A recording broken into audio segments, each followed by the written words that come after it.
Ooh, CPI down. Let's buy here. Ooh, wait, hang on. What's happening? Wait, where's my stop loss? Oh, liquidated. I don't believe it. Does this sound too familiar to you? Well, I've been using a liquidations tool that actually maps out all the different liquidation levels for whatever product you're trading. This tool is 1 out of 10 indicators from the MDX Trendmaster product suite. And I'm going to show you how to use this tool to avoid getting stopped out so often and generally improve your trading and investing. Let's dive in.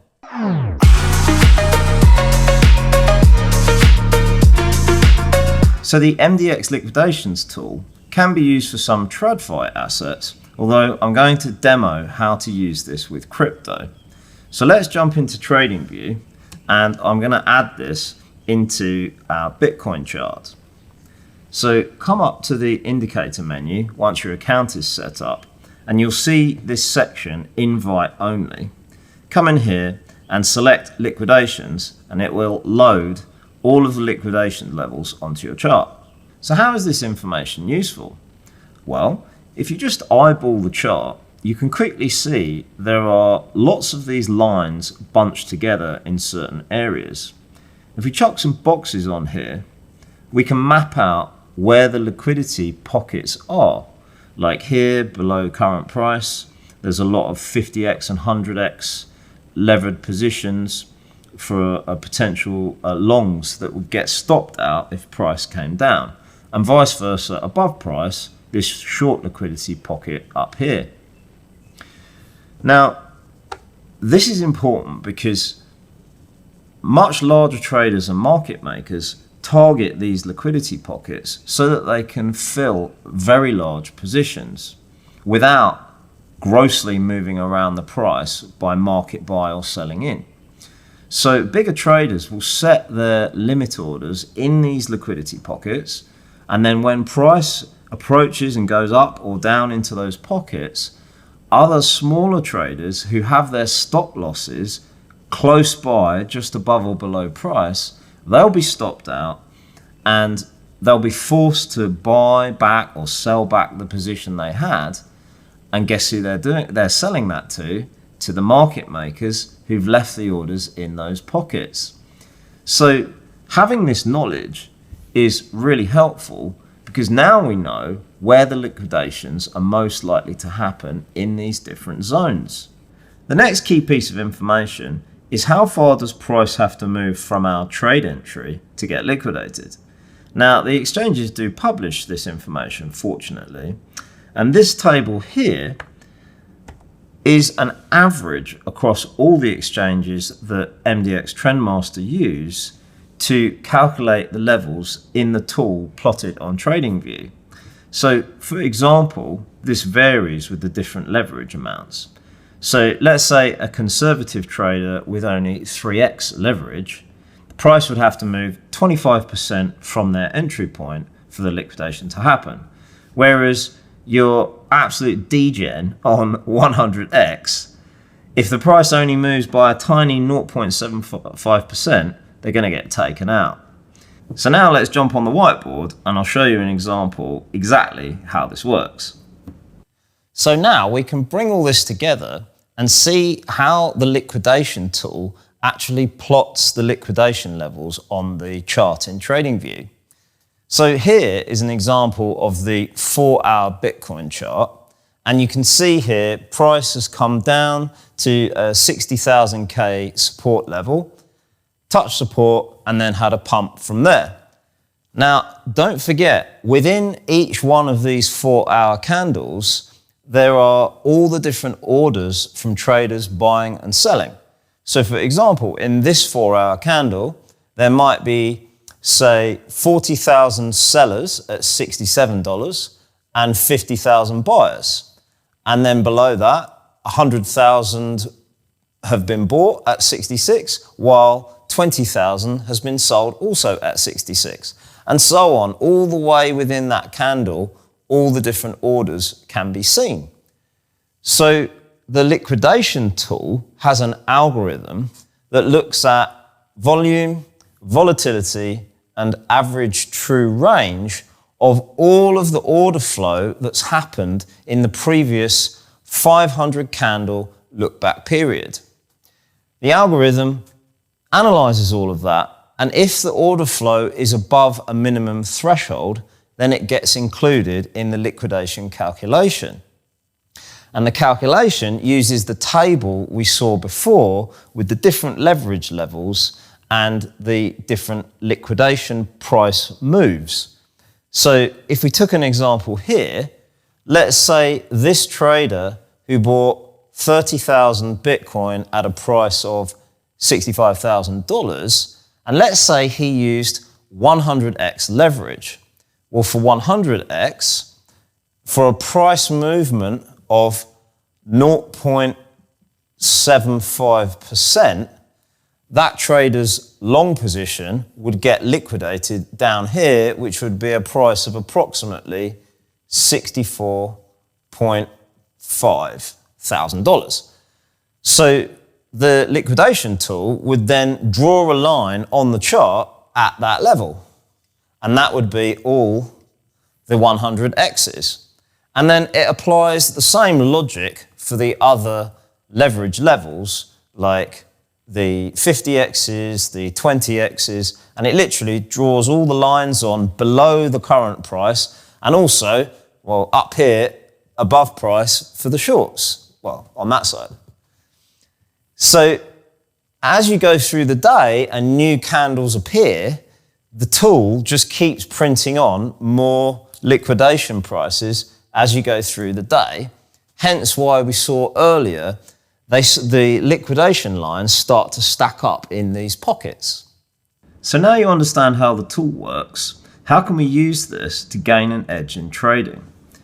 Well, we saw before that the tool identifies liquidity pockets price will move towards, and you'll often notice that price will reverse once it hits the pocket because the market makers have now grabbed that liquidity and will move the price in the opposite direction. Also, when you see gaps between the different liquidity pockets, price will often get to the edge of the pocket and then lose momentum and shift into sideways or ranging price action because it's just too far to get to the next pocket.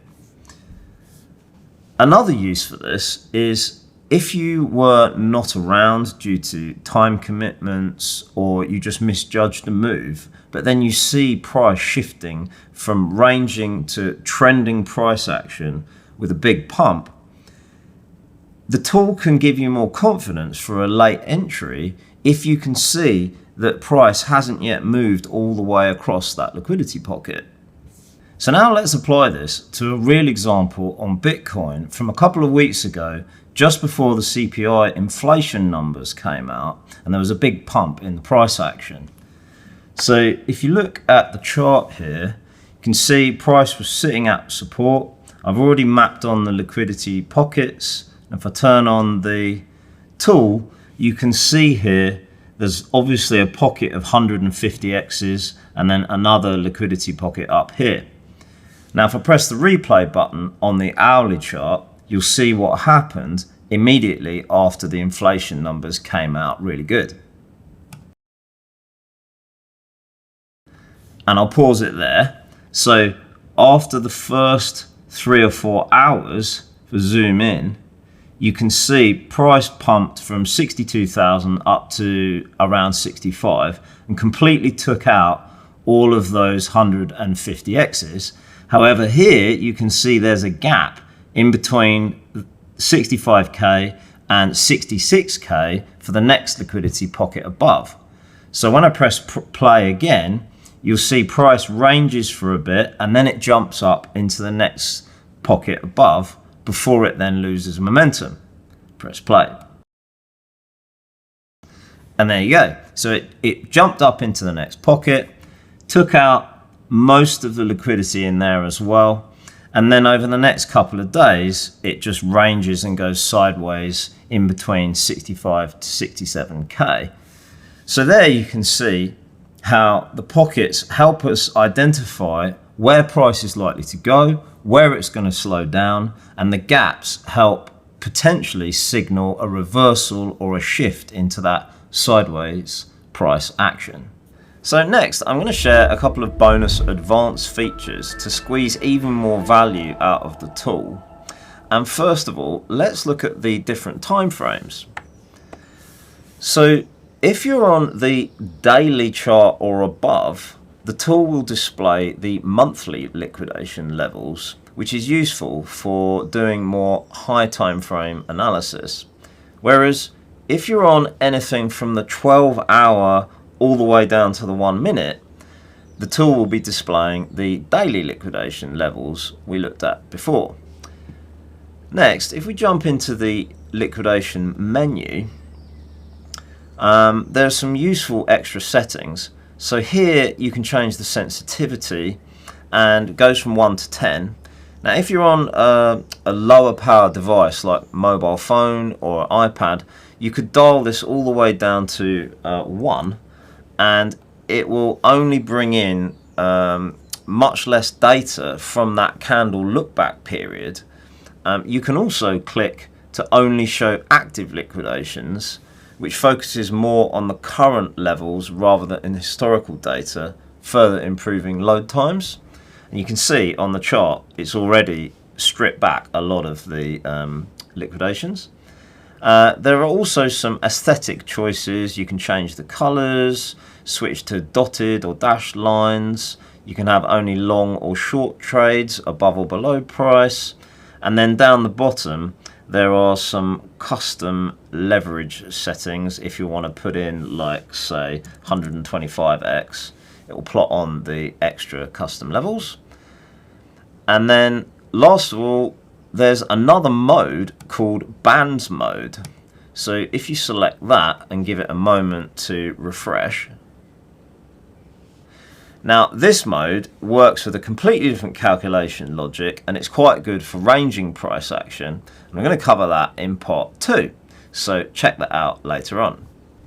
Something else that's useful to check is the Coinglass Liquidations tool on the Coinglass website, and it works in a similar way with the liquidity pockets highlighted in yellow here, and they've got another mode zooming in to show the levels. And I just check this for confluence, but generally I prefer the MDX Trendmaster tool because it plots the levels directly on the chart, and you can combine it with your other technical analysis. And also this has more transparency on how the calculation logic actually works. So that's it for the liquidation levels tool. I should mention this is not a sponsored video. I actually pay for this software. I've been a member of the MDX Trendmaster community for about a year, and I've just found this super useful and wanted to share what's helped improve my trading. If you would like to try it, click the affiliate link I've put in the video below down here, and it will take you to the MDX Algo website where you can sign up and you'll get a discount with my link. Also, if you'd like to learn more about the indicators, then smash the buttons down below. You know what to do, and you should see episode 2 coming up soon here, or maybe here, where I'll be talking about the liquidation bands tool. So definitely check that out. Otherwise, I hope you've enjoyed this and have a great day. Cheers.